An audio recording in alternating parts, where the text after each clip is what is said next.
بدلے میں Iran security guarantees کا مطالبہ کر رہا ہے، اور وہ سیکیورٹی گارنٹیز P5 کے کسی ملک کی طرف سے آنے چاہیے، روس یا چین کی طرف سے، کیونکہ ایران کے خلاف یہ پہلی مرتبہ جارحیت نہیں ہوئی ہے۔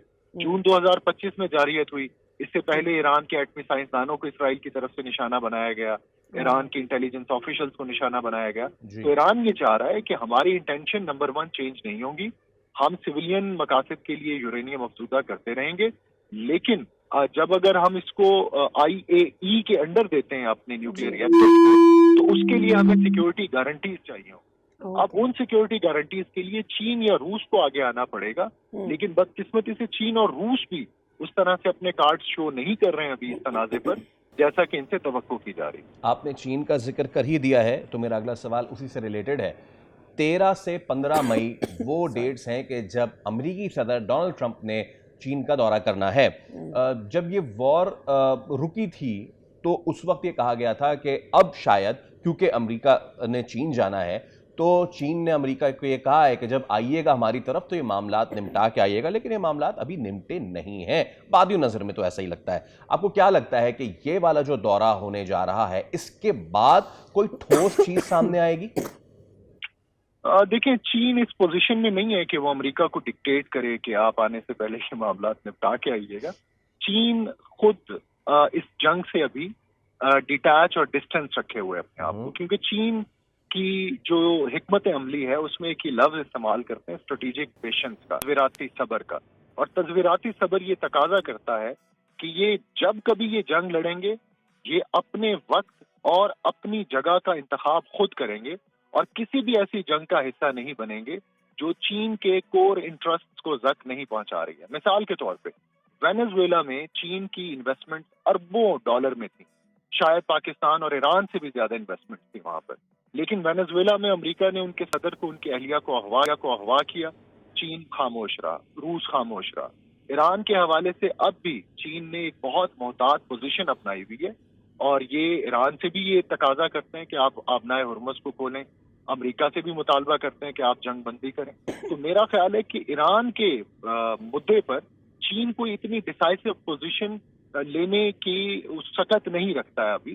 چین اس وقت امریکہ کے خلاف لڑے گا اگر چین کے کور انٹرسٹ، خاص طور پہ تائیوان پر امریکہ اگر کچھ اینٹاگنزم کا مظاہرہ کرتا ہے، لیکن تائیوان کے ایشو پر ڈونلڈ ٹرمپ نے بڑا کلیئرلی چین کو یہ یقین دہانی کروا دی ہے کہ ہم تائیوان کے ایشو پر آپ کو پریک نہیں کریں گے۔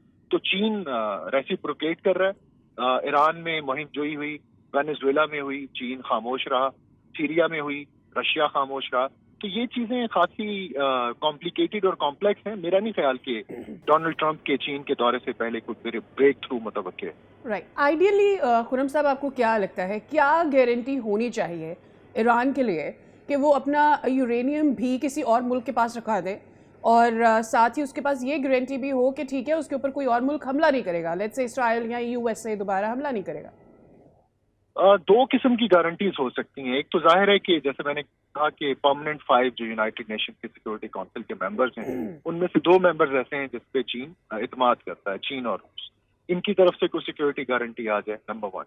دوسرا، چین یہ چاہے گا کہ جب nuclear programme International Atomic Energy Agency کے سپرویژن میں جاتا ہے تو بدلے میں کم از کم ایران کا جو بیلسٹک میزائل پروگرام ہے وہ ایران جاری رکھ سکے، کیونکہ وہ جو بیلسٹک میزائل پروگرام ہے ظاہر ہے کہ اس کا ہدف امریکہ تو نہیں ہے، لیکن اسرائیل کے خلاف ایران وہ بیلسٹک میزائل پروگرام اپنا ڈیولپ کرنا چاہتا ہے۔ تیسری گارنٹی جو ایران چاہے گا، اور وہ گارنٹی نہیں، وہ ایوالو ہی ہوگی چیز، کہ خطے میں موجود ممالک ایک پرویکٹیو رول ادا کریں ٹو انشور کہ مغربی ایشیا دوبارہ اسرائیلی جارحیت کا شکار نہ ہو۔ اس ضمن میں پاکستان اور ترکی کا کردار خاصا مرکزی ہوگا، کیونکہ آپ کو یاد ہوگا آج سے 3 ہفتے قبل جب یہ مذاکرات ڈیڈ لاک کا شکار ہوئے تھے پہلے مرحلے کے بعد، تو اس وقت پاکستان کے علاوہ ترکی نے بھی یہ اسٹیٹمنٹ دی تھی اسرائیل کے خلاف کہ اگر اسرائیل اب ایران کے خلاف کسی مہم جوئی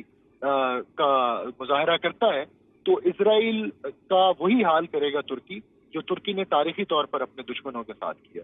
تو ترکی ہو گیا، پاکستان، سعودی عربیہ، ایجپٹ، ایران، یہ مڈل پاورز ہیں اس ریجن کی، اور جو فیوچر آرکیٹیکچر ہے یہ مڈل پاورز خود تشکیل دیں گی تو وہ ایران کو جو ایک سیلف کانفیڈنس ہے وہ ذرا وہ ری گرو اور ری کیپچر کرنے میں کامیاب ہو جائیں گے.